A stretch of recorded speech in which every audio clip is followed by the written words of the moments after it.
Praise the Lord Jesus Christ. எனக்கு அன்பார்ந்த தேவ ஜனங்களே, தேவனின் சத்தங்கிற நிகழ்ச்சிக்கு நான் உங்களை வரவேற்கிறேன். ஆண்டவருக்கு நான் மனதார நன்றி சொல்கிறேன். என்னோடு கூட சங்கீதத்தின் புஸ்தகம் 73வது அதிகாரம் 1வது வசனம் எடுத்துக்கோங்க. சுத்த இருதயம் உள்ளவர்களாகிய இஸ்ரவேலருக்கு தேவன் நல்லவராகவே இருக்கிறார். ஆமீன். அப்போ நீங்கள் கேட்கலாம், சுத்த இருதயம் இருந்தால் தான் தேவன் நல்லவராக இருப்பாரான்னு. தேவன் எப்பொழுதுமே நல்லவராக தான் இருக்கார். நம் தேவன் நல்லவராகவே இருக்கிறார். நம் தேவன் மட்டும்தான் நல்லவர். ஆனால் நம்ம இருதயம் சுத்தமாக இருக்கிறச்சே அப்படிப்பட்ட ஜனங்களுக்கு தேவன் எப்படி இருப்பார்? நல்லவராக தான். இப்போ நீங்கள் யோசிச்சு பாருங்களேன், அவனவனுக்கு எப்படி யார் இருக்கானோ அந்த மாதிரி தேவன் தன்னை விளங்க செய்கிறாருன்னு இருக்கிறச்சே, ஒரு அநீதி செய்கிறவனோ, ஒரு துன்மார்கனோ, இல்லை ஒரு ஒரு ஒரு பாவம் செய்து ஒரு கொடுமை செய்கிறவனுக்கு தேவன் எப்படி இருப்பார்? அப்போ அந்த இடத்துல ஒரு நீதிபதியா, அந்த மகனுக்குரிய இல்லை அந்த ஒரு நபருக்குரிய அதுக்கான ஒரு சிக்ஷையை கொடுக்குற ஒரு நியாயாதிபதியாக விளங்குறாரு. சுத்த இருதயம் உள்ளவர்கள் இஸ்ரவேலுக்கு தேவன் எப்படி இருக்காரு? நல்லவராகவே இருக்கார். ஒரு குழந்தை சமத்தா எல்லாம் பெற்றோர்கள் சொல்கிறது எல்லாம் கேட்டு கீழ்ப்படிந்து ஒபே பண்ணி நடக்கச்சு, அதுக்கு அந்த பெற்றோர்கள் எப்படி இருப்பாங்க?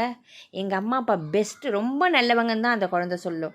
ஏன்னா அந்த குழந்தை ஒபே பண்ணி எல்லாத்தையும் கேட்டு கீழ்ப்படிஞ்சு நடக்கறச்சு, அவங்க அம்மா அப்பாவும் அதுக்கு தகுந்த மாதிரி தான் இருப்பாங்க.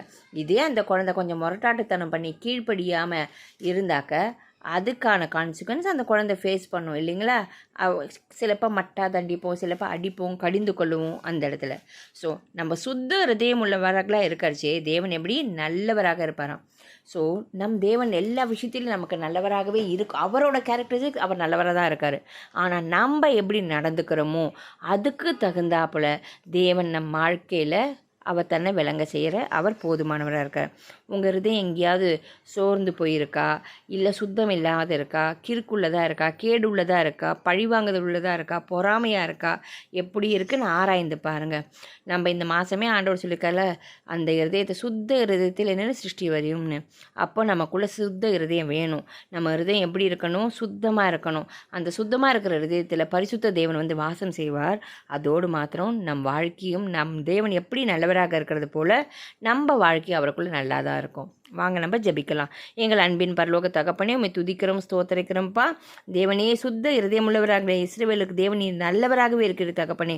ஆண்டவரை கேட்டுக்கொண்ட தேவ ஜனங்களும் அவர்கள் குடும்பமும் ஆண்டவரே இருதயத்தில் சுத்தம் உள்ளவர்களாக இருக்க, மாசற்றவர்களாக இருக்க, கபடற்றவர்களாக இருக்க, ஆண்டவரே பரிசுத்தம் உள்ளவர்களாக இருக்க, அன்புள்ளவர்களாக இருக்க, தேவனுக்கு பிரியமானபடி வாழ்க்கை வாழ்வர்களாக இருக்கும்படியாக ஆண்டவரை ஆசீர்வதித்தருளும்.